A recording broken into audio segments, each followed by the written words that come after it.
All right, joining us now is former Texas Governor Rick Perry is back with us. I spent a lot of time on the border with him, and we learned a lot while we were there. How are you, sir? Good, Sean. Sounds like you can take your pick of positions right there. Yeah, you just pick one, based on the, the prevailing winds or feelings of the day. You just change your mind, right? Yes, sir. She's pretty much got it covered. So, the real issue here from my perspective, and you saw this, is that Washington is not trusted by the American people. Since 1986, they have heard that if we will do comprehensive immigration reform, that we'll secure the border and this issue will be behind us and we can go on and take on the other challenges in this country. And the fact is, Americans have finally wised up that Washington is not to be trusted when it comes to securing the border. And until a chief executive is sitting in the White House who understands that you can secure the border and you put the personnel on the border, you put the strategic fencing in place, you use the aviation assets to look down 24/7 with fast response teams when either illegal or suspicious activities are occurring on that border. And at that particular point in time, then Washington might be allowed to have a conversation about how to deal with the issue of immigration reform, but not until. And I think whether it's Secretary Clinton or anyone else, they need to understand that that is where the American people are.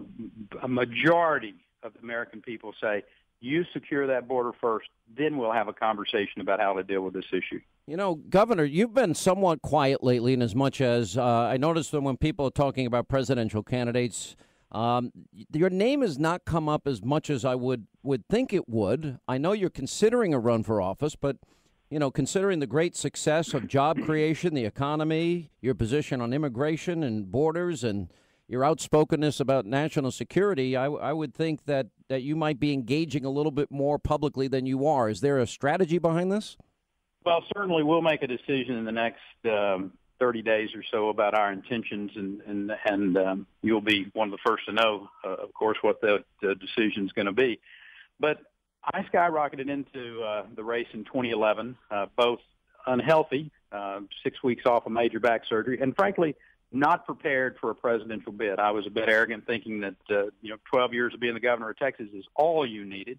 That is a great place, and that executive experience that you get from being a governor is priceless. But you must prepare for foreign policy, domestic policy, monetary policy, and I hadn't done that.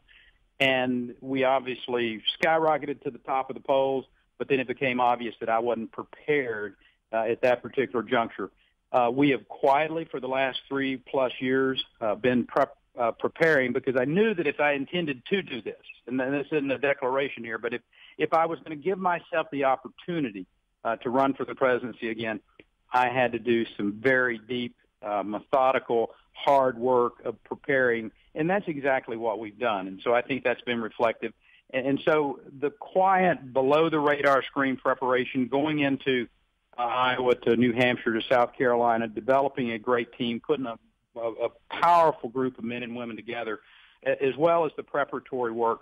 I never expected to be at the top of the polls at this time, but I feel very comfortable if I do decide to make the race that by the time these debates roll around in August and September, we'll be sitting there with the best of the field. And by the way, it is a really good field. When you look at, we added 2 yesterday, Carly Fiorina and Mike Huckabee, both really class. Yeah, and Ben Carson, too. Well, yeah, and Ben's gotten in. I mean, and you look at the 3 senators that are in, these are capable, extraordinary individuals. Now, I'm biased. I think that the country, after 8 years of a young, inexperienced United States senator and the challenges he's left this country, both economically and certainly on the foreign policy side, is not going to necessarily bode well for another young, inexperienced United States senator, regardless of their political affiliation. I think a seasoned, proven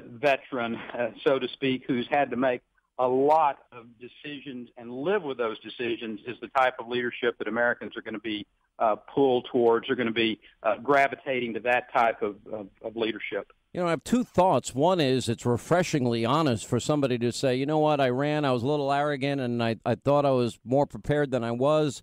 I'm not going to make the same mistake this time around. That's kind of refreshing. Number two, I think the story of Texas is probably going to be front and center of any Rick Perry campaign. Am I wrong? Well, you're correct, Sean, and really this issue isn't about that. Texas is good and the rest of the country is not. This is about. Well, I hate to say it, but the rest of the country is suffering while Texas has thrived in comparison. 1.5 million jobs from the end of 2007 through the end of 2014, while the rest of the country lost 400,000 jobs, Sean. I mean, to me, that's the most powerful indictment for what's going on across this country. And you're seeing other states mimic what we did in Texas. Rick Scott, who's doing a fabulous job in Florida, he's putting those policies in, and he's not bashful about saying, listen, Texas is the gold standard. We're going to put tax, regulatory, legal policies into place, public schools policies. You realize we went from 27th in the nation in 2003 in our high school graduation rates to number 2. We have the number 1 African-American graduation rates, number 1 Hispanic graduation rates in America. You want to go talk to those two communities and say, what's the most powerful thing that you can do for us? Graduate our children from high school so they're prepared for the next step. And we've done that in a decade in the state of Texas, from the middle of the pack to right at the top for those two ethnic groups in the country. I mean, that's a powerful message that I think is going to have a great following as people really start to focus on this 2016 election and who is it we want leading this country. I think that's a compelling, strong case right out of the gate. How soon do you think it'll be till you make that decision? I think the next 30 days you can expect to see. And we've said all along, end of May, 1st of June was our time. Was your time frame? The next president, Governor, is likely to inherit $20 trillion in debt. 93 million Americans out of the labor force. I use these statistics a lot, but they're so powerful. I don't, and so overwhelming. It's scary. It's frightening in a lot of ways. You have 40 consecutive months, Governor, of 46 plus million Americans on food stamps, nearly 20 million more than when Obama became president, and nearly 50 million Americans on food stamps. And on top of that, 100 trillion in unfunded liabilities. It is so daunting and so overwhelming. How do you get us out of that mess if you become president? Well, certainly it is a challenge. I mean, I don't think anyone would step into this without saying we got a lot of work to do. But I'm very optimistic about the future. I look at this as, 79, we were in the tank. We were on our back. We had a president who was hollowing out our military. We had 20% interest rates. Our wheat was embargoed from going to Russia, and our athletes were boycotted from the Olympics. I mean, it was a terrible time. In a short 10-year later, you had the Berlin Wall fail. Soviet communism was defeated because we had a president who understood that when America's strong, the world is safer, and also that economically you get this country back on track.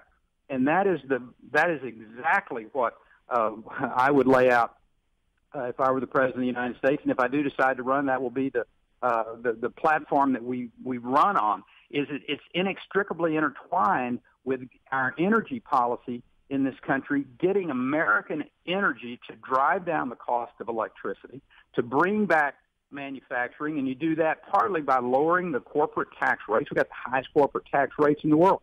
Sean, I will tell you, I am incredibly optimistic about the future of this country, putting a lot of Americans back to work in the manufacturing sector in particular, and then the ensuing growth that can occur. You cut the spending. I mean, listen, you're not going to just grow yourself out of this, and you're not just going to cut yourself out of this either, but the combination of cutting the spending and growing the economy, exactly what we did in Texas over the last decade, the 13th largest economy in the world. And what happened in Texas over that last decade can happen in the United States with the right leadership. God, I hope so, Governor. I don't know if it can get a whole hell of a lot worse. In the time we have left, then the next challenge becomes national security. And you look all over the world, the Middle East, Iran, ISIS, ISIL, Al-Qaeda, Russia, Putin. Tell me what the Perry doctrine would be. Well, obviously, my life's experiences have a lot to do with that, and it goes back to my time wearing the uniform of this country. if I do decide to run and Lindsey Graham decides to run, we'll be the only two people that can stand up and say we've worn the uniform of this country. We've had that experience. We've got those relationships. And that has painted my worldview, as well as being the governor of Texas and the commander-in-chief of the Texas military forces and our Texas National Guard, who've been deployed all around the world over the course of the last decade, from Kosovo to Iraq to Afghanistan, and obviously multiple deployments here in the state with major natural and man-made disasters, whether it was a space shuttle falling out of the sky or the crisis on the border, of which you saw our National Guard and our law enforcement participating.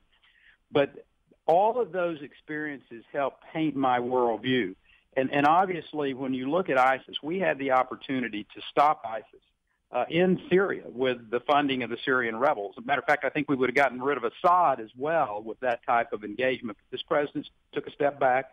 We had the opportunity to stop them in northern Iraq once they left Syria to go into that Kurdistan region of northern Iraq. And the president, again, failed to allow for lethal weapons to go to the Peshmerga, this incredibly talented and committed fighting force. They're fighting for their home. They're fighting for their families.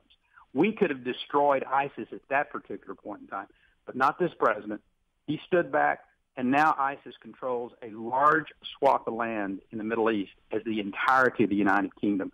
That type of timidity or just not engagement, or frankly, I think just not having the experience of dealing with this and having people around him that know. It's been a disaster. I mean, I'm just running out of time, Governor, but it really sounds like you are ready to roll, and that's my own impression.